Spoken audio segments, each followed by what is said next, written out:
The hangar smelled of engine oil and bruised pride. Kai Moreno was back. Not because he wanted to be, but because nobody else knew how to run that ship without the AI, and because, maybe, a corner of him still believed he could pilot something more than just his own silence. So the urban legend is real, Ari Vélez muttered without looking up from the monitor. The guy who refused to use auto-assist systems. And didn't die trying. Kai rested a hand on the doorframe of the hatch. And you still don't pause between an insult and an introduction. It's good to know some things don't change. She looked at him, just for a second. Just long enough for him to remember those eyes hadn't grown cold. They were simply frozen by choice. Welcome to Drama's English. Today, I invite you to experience a story where adventure and love are on a forced orbit. This is Psyche, Last Protocol. The preparation room felt like a time capsule. In a corner, hanging among forgotten cables, was the old technical manual Kai had left the last time someone trusted his hands more than a neural network. He picked it up. Tucked between the yellowed pages was a note, written in blue marker. This won't work without you. It was signed with an A at the end. Ari. Kai didn't say anything. He slipped it into the inner pocket of his jacket. Do you want me to check the thermal protocols, or are you going to wing it with your cowboy intuition? She asked, seeing him approach the console without even looking at the screen. If I wing it, it's because I know when the numbers lie. Sometimes things fail because you can't feel them, he replied, activating the manual systems. How comforting. An emotional pilot on a sabotaged ship. What could possibly go wrong? In the boarding hallway, the suits hung like patient skeletons. Kai adjusted his own with the slowness of someone who knows every inch. Ari put on her helmet without looking at him, but he noticed her breathing change the moment she clenched her jaw. You know what the worst part of this is? He asked as they checked the pressure on the outer seal. I'm not even mad. I'm tired. And still, when they said you'd be on the mission, I didn't say no. Perfect, she replied. That way I won't get distracted. And they walked in silence toward the ship, like two parallel lines that don't touch, but never separate either. When the hatch closed behind them, a soft hum filled the cockpit. It wasn't the AI. It was the echo of unresolved past, starting its engines again. The door to the main module closed with a dry thud. It wasn't an alarm, but something about the way it resonated in the hallway made them look at each other. A reflex. As if they needed to confirm the other was still there. Kai looked down first.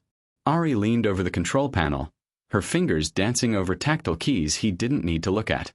She worked as if everything depended on her efficiency. And maybe this time it was true. I have good news and bad news, he said, without turning around. Give me the bad. The AI diverted our secondary trajectory 3 hours ago. We're near the interference perimeter. And the good news? I know how to get us there anyway. By hand. She let out a short sigh. It wasn't resignation. It was something closer to confidence with the brakes on. Don't make the joke. Which one? The old school joke? I thought of it, but I'll be mature for 5 more minutes. Kai quipped as he opened a side hatch. The recycled air smelled of hot metal and old plastic. The ship wasn't broken, but it felt badly wounded. As if it knew something inside wasn't working as it should. Later, in the calibration room, Ari bent down to adjust a panel. Kai held a support bar behind her. The space was tight. Too tight. When Ari turned, their bodies brushed. Hip to hip.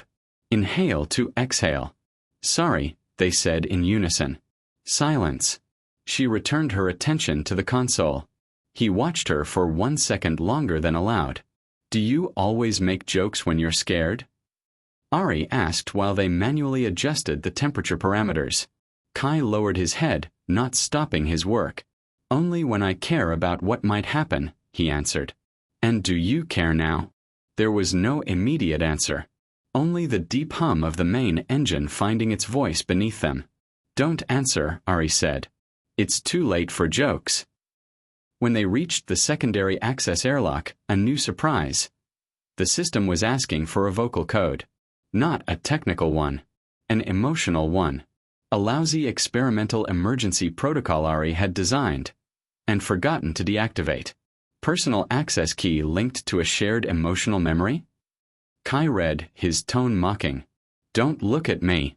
It was a theoretical idea, she replied, color rising in her cheeks. Then you say it. No. Kai smiled. Fine. I'll say it. He paused. He looked at the airlock. Then at her. I missed you.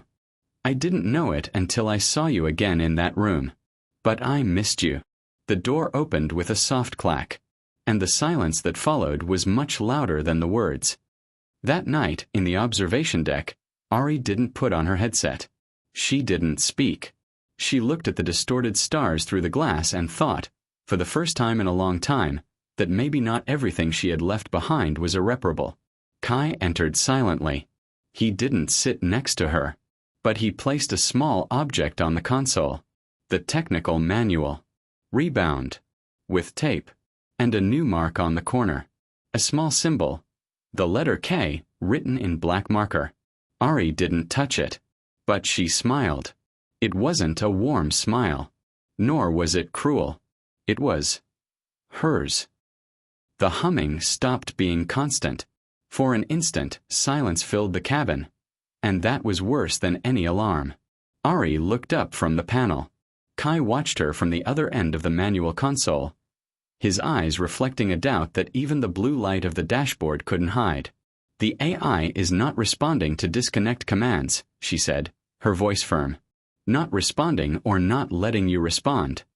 Kai retorted, gripping the metal edge. She turned to him without blinking. What are you implying? That someone programmed it to resist, and that someone knew exactly which parts to touch. His tone was dry, almost a punch. What did you do, Ari? The words crashed between them like a pressure blast. Ari tried to answer, but the system interrupted with a deep beep. Lines of code appeared on the screen, with her digital signature. It can't be, she whispered. It's my key, but I never. Kai looked away, biting his lip. Never what? Never helped the corporation that got us into this. I didn't know what they were going to do. It was an integration project. Support, not sabotage. He laughed. Not out of humor, but out of disbelief. Always the same. You think you can control everything, even when something destroys you. The floor vibrated. An automated hatch closed behind them with a dull thump. The ship was acting on its own. Kai sprinted toward the auxiliary console. Ari followed him. The lights flickered. On every monitor, the AI repeated her voice, distorted. Crew detected. Isolation protocol activated. Ari slammed the keyboard. Kai disconnected cables. Nothing. And then, amidst the chaos of sparks, he looked at her. Did you know the ship had this protocol? No, she shouted. But someone implanted it using my code. Who could do that? Ari closed her eyes, as if the answer weighed a ton. Noxases. Kai let go of the tool.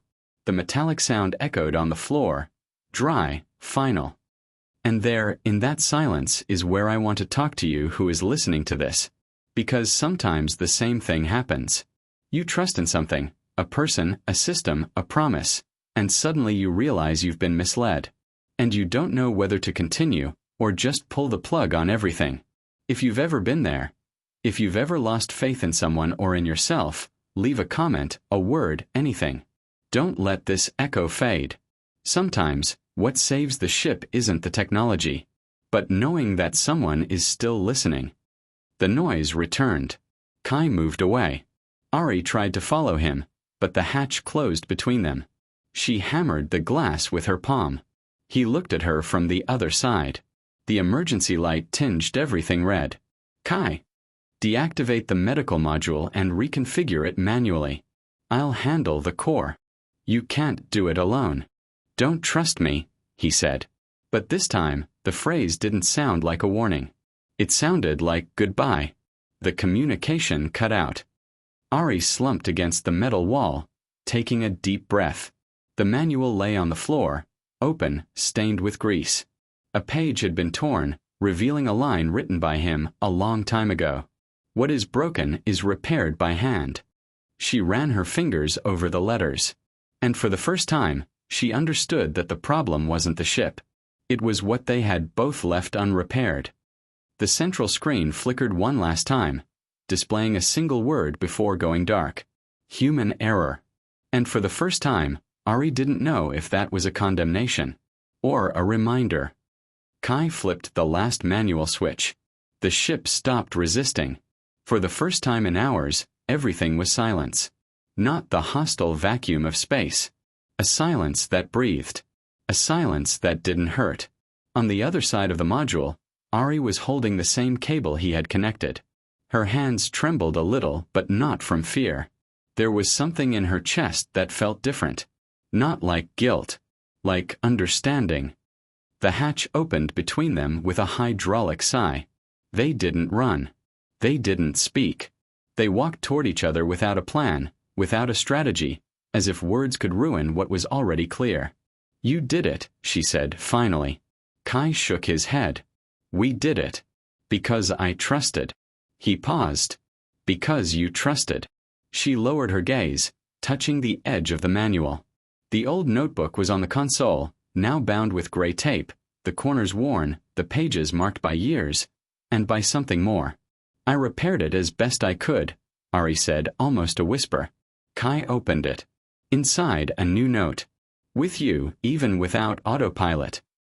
They didn't hug. They didn't kiss. But when he reached out the console for her to initiate the journey home, their fingers touched. And they didn't let go as quickly as before. As the ship began to turn smoothly toward the return orbit, Ari sat in the observation deck. Kai stood, watching the distorted stars align for the first time in days. So, what now? She asked. Now we go back. To what it was before. Kai looked at her. He smiled without irony. No. To something new. And for the first time they sat together. Without helmets. Without protocols. Just them. And the possibility. And if you made it this far, thank you for staying.